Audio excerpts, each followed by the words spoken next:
hardiest RAM to get for your aquarium and the least hardiest RAM to get in your aquarium. You be the judge on which is best for you. Hey, are you a loser? Why are you such a scamming loser? You're a loser. You're a loser. There is a specific type of dwarf cichlid that is pretty much commonly sold in the hobby, and that's the RAM Cichlid. Now, there's a bunch of different types of Rams. So what I'm going to do is I'm going to go over the hardiest RAM to get for your aquarium and the least hardiest RAM to get in your aquarium.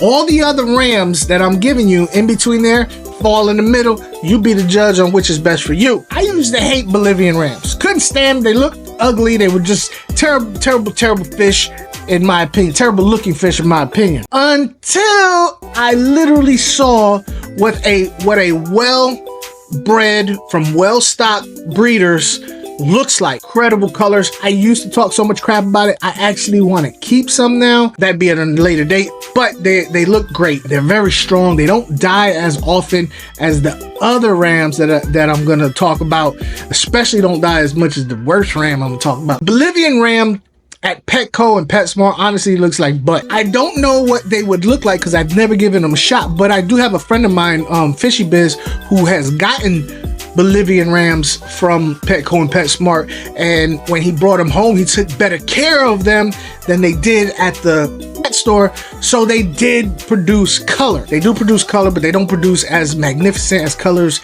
as the other Rams, but they do have a decent amount of color. And price range, they're not only that, but they're not as hard to kill as the other Rams. So if you're looking for a dwarf cichlid that's easily accessible to you from some of the big box stores and they're not that expensive, I would definitely think about taking a shot at the Bolivian Ram.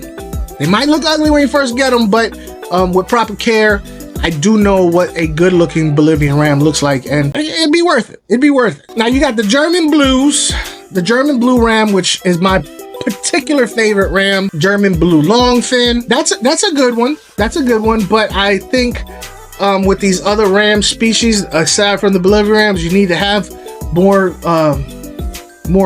time underneath your belt as far as how long the aquarium's been set up.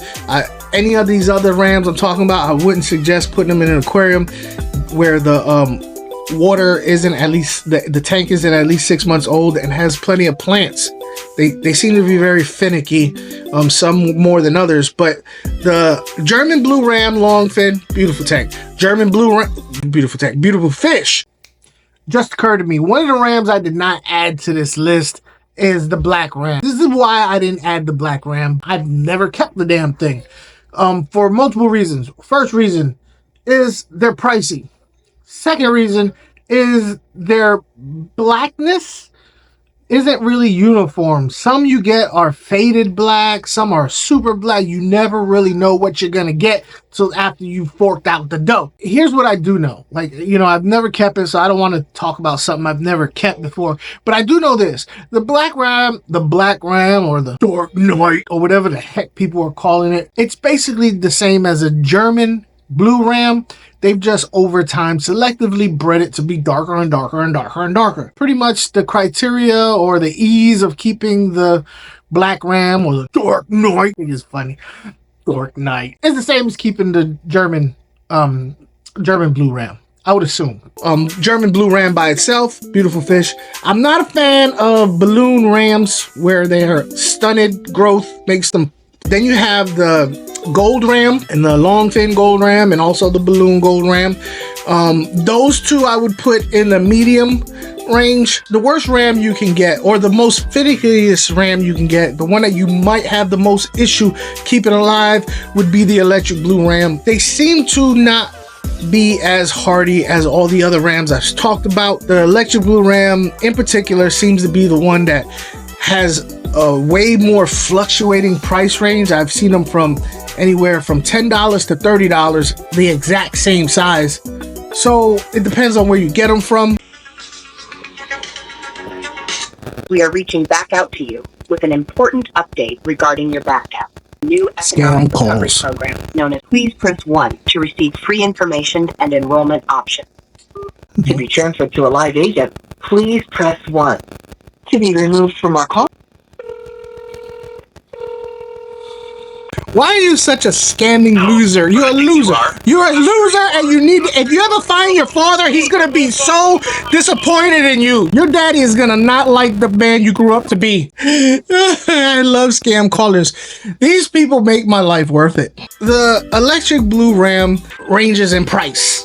All right, from $10 to $30, but they all seem to be just as delicate. Now, I will say this though. I will say this. I haven't had electric blue rams in quite some time. If there has been a difference in breeding scenarios where they're breeding because they've been in the market for so long, a lot of those issues have kind of been bred out of them. I really can't say. All I know is my experience that they've been very delicate, and from talking to other people who still keep them, they kind of say the same thing. If you want a Dwarf Cichlid with very little risk, the Bolivian Ram. If you want to take the big risk, spend the big money, electric blue ram. Only you can make the decision on where you're ready to go as far as your skills are. I got playlists, and I even got videos that are more suited to your particular brand of flavor according to the algorithm.